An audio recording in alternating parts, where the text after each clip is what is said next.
एक राज्य का राजा जंग जीत के आता है और खुशी में पार्टी का आयोजन करता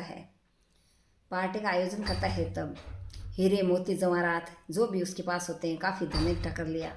वो सारा धन एक बुजुर्ग वहाँ के संत महात्मा को दे देता है और आयोजन चालू कर देता है। संत महात्मा से कहता है कि आपकी इच्छा हो जितना दे देना, और यदि आपकी इच्छा नहीं हो तो मत देना, आप ही रख लेना। उधर नर्तकी आती है, नाचना गाना चालू हो जाता है। ढोल बजाने वाला जोर जोर से ढोल बजाने लगता है।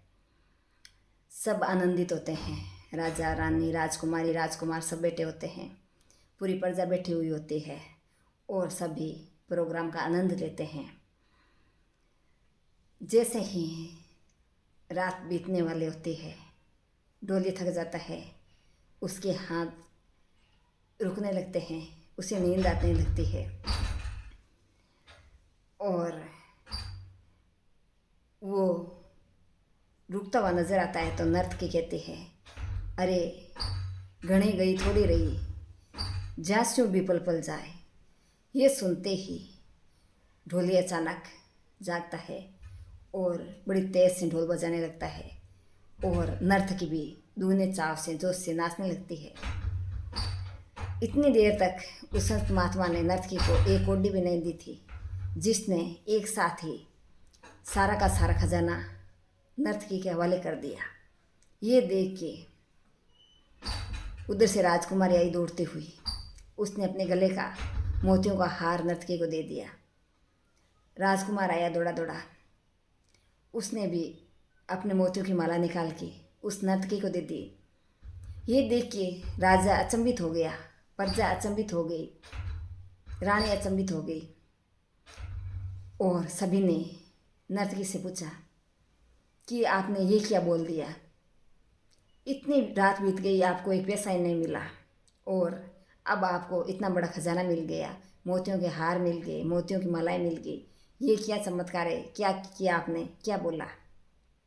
तब उस संत महात्मा ने बताया कि सब अपने अपने तरीके से पहचान लो कि इसने क्या बोला। मुझे तो ये समझ में आया कि जो था सो बीत गया, अब तो थोड़ा सा बचा था वो भी जा रहा है। मेरी इतने दिनों की तपस्या, इतने दिनों का फल यहाँ मैं क्या कहाँ आके बैठ गया। थोड़ा सा समय बचा है, थोड़ा सा और कर लेता तो मेरा जीवन सफल हो जाता। मैं इस तुच्छ माया के चक्कर में कहाँ आके फंस गया। उधर से वो राजकुमार बोलता है कि नहीं नहीं, मैंने तो ये सोचा कि ये पिताजी सारे राज्य पे कब्जा किए हुए बैठे हैं, मेरा भी तो हक है, मेरा भी तो ये राज है, इस पे अधिकार है, मुझे कब राज देंगे? मैं आज कुछ अपने ही दोस्तों के साथ मिलके मेरे पिताजी की हत्या करने वाला था, लेकिन नर्तकी ने बोला कि थोड़ा रहा, घनी गई थोड़ी रही, जहाँ से में बीती जाए, कि इतना समय चला ही गया है तो थोड़ी देर और रुक लेते हैं और देख लेते हैं। उतने में राजकुमारी बोले कि हाँ, मैं भी इसी उधेड़ बुन में थी कि मेरे पिताजी अपने काम में बिजी रहते हैं, मेरी तरफ ध्यान ही नहीं देते हैं, तो मैं भी आज किसी लड़के के साथ भागने वाली थी, मेरी शादी कब होगी? ये सुनते ही राजा अचंभित हो गया और उसे अपने कर्तव्य याद आए।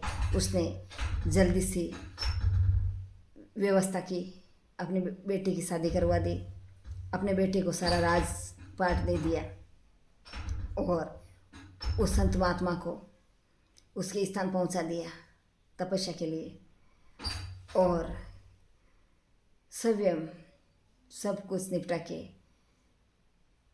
हिमालय पे चले गए तपस्या करने कि मैं भी यहाँ क्यों व्यर्थ घूमूं, क्यों अपनी काया के कलंक लगाऊं, मुझे भी मोक्ष चाहिए, मुझे भी मोक्ष प्राप्त करना है। मैं भी अब तपस्या करूँगा और अपने काया का कल्याण करूँगा। मुझे भी अभी ज्ञान आया है कि मेरी अधिकतर तो बीत गई, अब थोड़ी सी बच्ची है, इसका तो लाभ उठा लूँ कम से कम, नहीं तो ये भी चली जाएगी।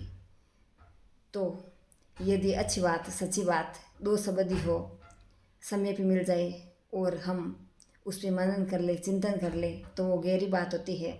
और सभी को अपने अपने नज़रिए के अनुसार उसके अर्थ भी अलग अलग ही नज़र आते हैं।